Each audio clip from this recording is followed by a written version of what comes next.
मुग्धा और उसकी सास के बीच पूरा समय सास के किसी न किसी काम को लेकर मतभेद चलते ही रहते हैं। बहू, ओ बहू, जरा चाय बना दे। मुग्धा चाय लेकर आती है। ये लीजिए, और कुछ चाहिए? अरे नहीं, बस चाय पीने का मन था। जाओ, तुम दूसरा काम करो। चाय पीने के थोड़ी देर बाद सास दोबारा मुग्धा को आवाज लगाती है। अरे बहू रे, आओ बहू, जरा हलवा तो बना दे, मीठा खाने को मन हो रहा है। इसी तरह मुग्धा की सास पूरा समय कोई ना कोई काम बताकर उसे रसोई से बाहर तक निकलने नहीं देती। कभी चाय, कभी हलवा, कभी पानी तो कभी दूध, हर समय खाने को चाहिए और उसके लिए अपने हाथ पैर बिल्कुल नहीं हिलाने। परेशान किया हुआ है इन्होंने। सास के जबरदस्ती परेशान करने की आदतों से दुखी मुग्धा एक शाम सचिन के साथ अपने कमरे में बैठी हुई बात कर रही होती है।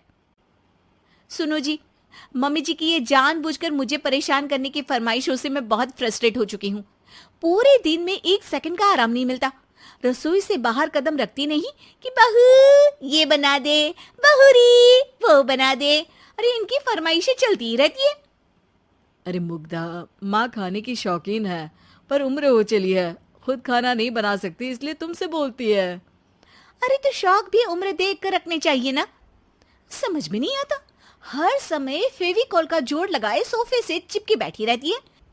इतना सब डाइजेस्ट कैसे हो जाता है उन्हें? अरे तुम मेरी माँ से इतनी नफरत कैसे कर सकती हो? मैं उसे नफरत नहीं करती जी, बस परेशान हूँ। जहां मुग्धा अपने पति से ये सब बोल रही होती है, वहीं उसकी सास भी कमरे के बाहर दरवाजे से कान लगाए सारी बातें सुन रही होती है और अगली दोपहर रसोई में मुग्धा के पास जाती है। बहू, आज ना मेरा कुछ मसालेदार खाने का मन है। तो चाय बना दूं? मुझे बहुत पसंद है। अरे ना, ऐसा कर लिट्टी चोखा बना ले। और हाँ, जितना मसाला बातों में मिलाकर पति को सुनाती हो ना, सब्जी में भी वैसे ही डाला करो, खाना स्वादिष्ट बनेगा। सास की बात सुनकर मुग्धा हैरान रह जाती है। मतलब अब पूरा समय मुझ पर हुक्म चलाने के साथ बंद कमरे में हुई पति पत्नी की बीच की बातें भी सुनती है?